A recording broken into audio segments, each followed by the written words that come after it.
ඇය මෙලෙසම විසුවා. පවසා සම්බුලා නම් වූ මෙම ජාතක කතාව දෙසා වදාළසේක. වෙසක් තොරණේ අංක 1 දරන සිතුවම අපට විදහා දක්වන්නේ අන්න එම අවස්ථාවයි.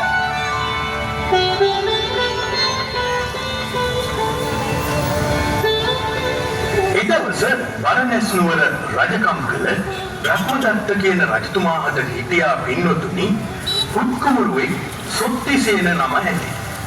නිසි කල වයස පැමිණි කල රජතුමා සොත්තිසේන කුමාරයා හට යුව රජ තනතුර ලබා දීලා සම්බුලා කියන රෝමන් කුමාරිකාවකුත් සරණ පාවා කොට දුන්නා. වෙසක් තොරණේ ඔය අංක 2 දරන සිතුවම ඉතා දර්ශනීය ආකාරයට සිතුවමට නගා තිබෙන්නේ යුව රජු සොත්තිසේන සහ සම්බුලාවන්ගේ ආවාහ විවාහ උත්සවය පැවැත් වූ අවස්ථාවයි. ටික කලක් ගත වෙද්දී ඉතා අවාසනාවන්ත ලෙස සොත්තිසේන කුමාරයා ලෙඩකට වැටෙනවා.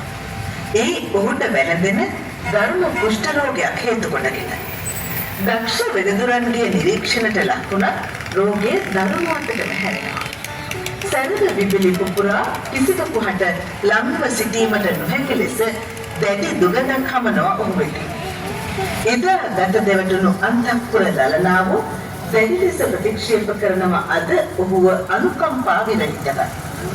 රාජමාලිගාවේ අන් අයත් එලෙසමයි ඉන්නේ. ඔහොම තමයි ඉතින්. සැපේදී පණ දෙන්න හදන උන් දුකේදී අහක බලනවා. ඒ නියතම ඉතින් අපි කාහටත් පොදුයි. හොඳයි, දැන් අපි බලමු අංක 3 දරන සිතුවම විදහා දක්වන්නේ කොමක් පිළිබඳවද කියලා.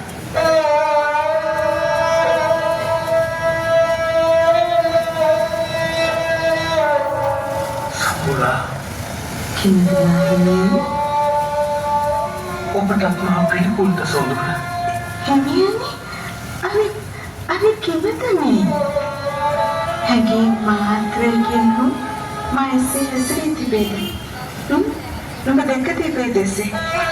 අවසන්නේ මෙතුරේ සියල්ලන්ම කුෂ්ඨ රෝගය නිසා පිළිකුල් කරනවා බා. අර බලන්න සම්බුලා පංච වෛද්‍ය කුල වෙදතුරන් පවා දැන් මගේ රෝගී බව සොයා බලන්නේ ඈතින් හිඳ. දසිදසුන් පවා මගේ ඕනේ කතා සොයා බලන්නේ මගේ හුස්මවත් නොහැදෙන තරමේ ඈතින් හිඳ. හිමියනි ඒ තුලින් හටගන්නා මානසික ව්‍යාධිය රෝගීට වඩා මන්ද දෙනවා සම්බුලාම සිතට. අනේ හිමියනි අපි මේ රජමෙතර හැරදා මම පිටේ යමු හිමියනි. මේ බ්‍රහ්මදත්ත රජමෙතර හැරදා? බ්‍රහ්මදත්ත රජමෙතර හැරදා. ඉතින් අප කොතැනකටද යන්නේ? හිමියනි අප මිනිසුන් නැගෙනසින මිනිස් පුරටක් හොනො දෙන නිසාවකට යගම්. උමනගත වෙම් කියා දබුවේ පවසන්නේ. එහෙමයි හිමියනි.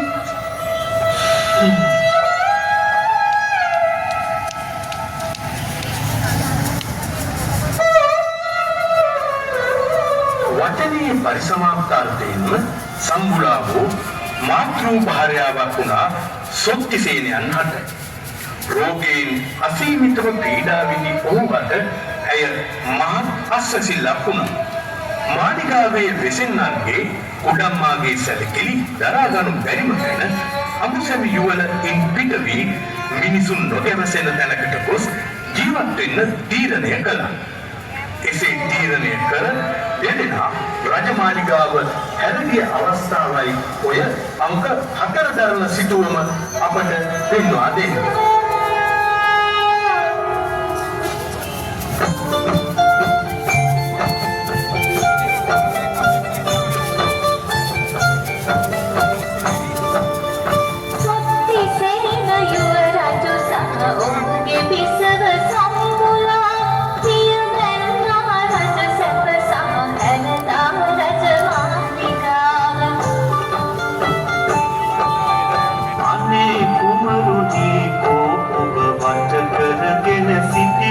සතුරන් සෙනෙහවන්තයින් සහරජ මැදුරේ සිටී දැසි රස්සම්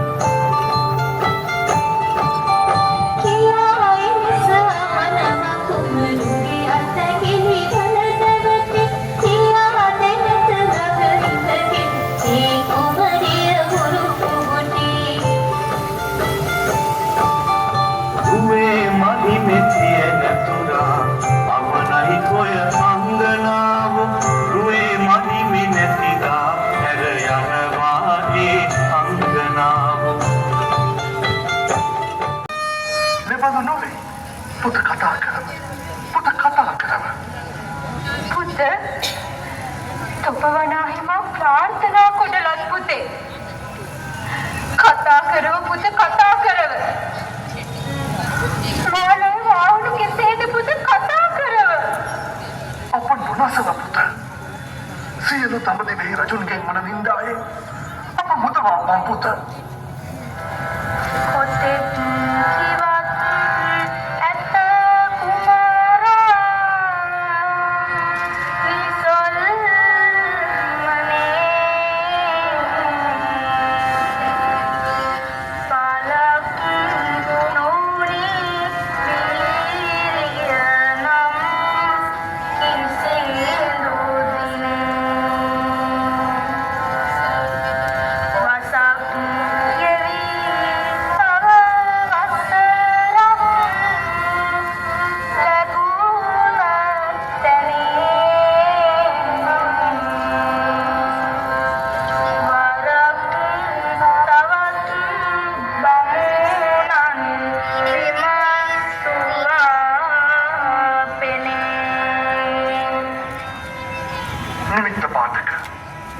මේ කුමාරයා උපන් දවසේ මේ දෙව මහත් පිනත්තේ යයි කීවා නොවේද?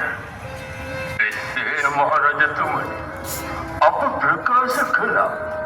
ප්‍රකාශ කොලා ඔය තියෙන්නේ පිනේ දැන් බලව කුමරු කොළුය පිහිරිය පිනුය තොපකේ කතා සත්‍යද?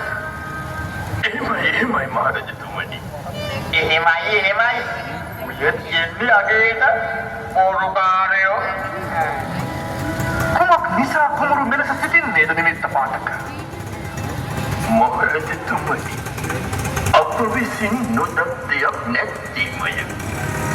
ඉතිකොදු ඔවත් නුඹ වහන්සේ විසින් පතාලත් දරුවන් කාලකන්‍යයි කීකල්හි නුඹ වහන්සේට දුම්නස උපදින්නේ යයි සිතා කිසිවක් නොකීවම්හ. කමන පච්ච වැඩි වැඩිදුනාම පච්ච හලනවා. දැන් අප